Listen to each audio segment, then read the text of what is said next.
ലോകത്തിലെ ഏറ്റവും കൂടുതൽ വധശിക്ഷ നടപ്പിലാക്കുന്ന രാജ്യം ചൈനയാണ്. ആകെ വധശിക്ഷകളുടെ കണക്ക് ഔദ്യോഗികമായി പുറത്തുവിട്ടിട്ടില്ലെങ്കിലും ലോകത്തിലെ ഏറ്റവും കൂടുതൽ വധശിക്ഷ നടപ്പിലാക്കുന്ന രാജ്യങ്ങളിൽ 5ാം സ്ഥാനത്താണ് യമൻ നിലകൊള്ളുന്നത്.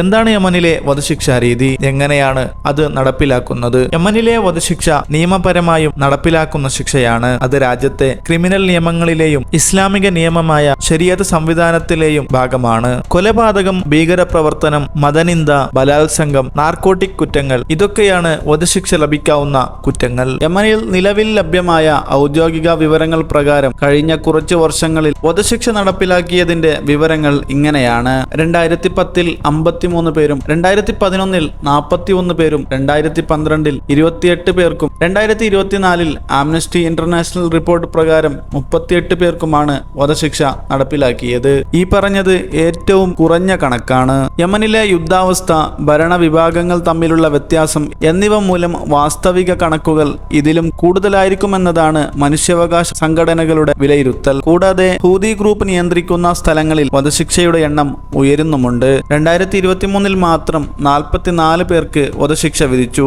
അതിൽ പലരും സർക്കാർ വിരുദ്ധരാണെന്നതാണ് ആരോപണം. പലരും പബ്ലിക് ഷൂട്ടിംഗ് മുഖേനയാണ് വധശിക്ഷ നടപ്പിലാക്കിയതെന്ന് റിപ്പോർട്ടുകൾ പറയുന്നു. 2010 മുതൽ 2024 വരെയുള്ള ഡാറ്റ പ്രകാരം കുറഞ്ഞത് ഏകദേശം 160 മുതൽ 200 പേർക്ക് വരെ യമനിൽ വധശിക്ഷ നടപ്പിലാക്കിയിട്ടുണ്ട്. ഇതുവരെ യമനിൽ ഒരു ഇന്ത്യക്കാർക്ക് പോലും വധശിക്ഷ നടപ്പിലാക്കിയിട്ടില്ല. വധശിക്ഷ നടപ്പിലാക്കുന്ന പ്രധാന രീതികൾ അതിലൊന്നാണ് പബ്ലിക് ഷൂട്ടിംഗ്. പൊതുസ്ഥലത്ത് വെടിവെച്ച് ശിക്ഷ നടപ്പിലാക്കുക.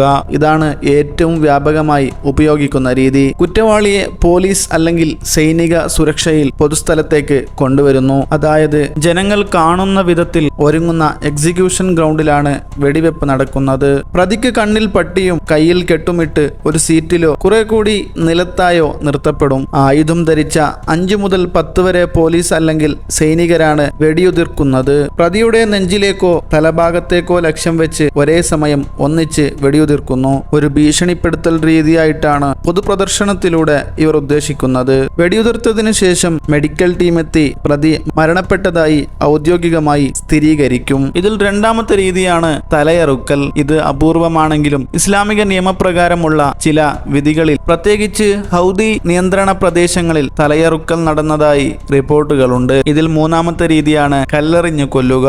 അത്യന്തം അപൂർവമായ രീതിയാണെങ്കിലും ചില വ്യഭിചാര കേസുകളിൽ തടവുകാരെ കല്ലെറിഞ്ഞു കൊല്ലുന്നത് ഉണ്ടായതായി കുറിപ്പുകളുണ്ട്. ഇത് സാധാരണ ഹൂതി നിയമങ്ങൾക്ക് കീഴിലാണ് റിപ്പോർട്ട് ചെയ്യപ്പെട്ടിട്ടുള്ളത്.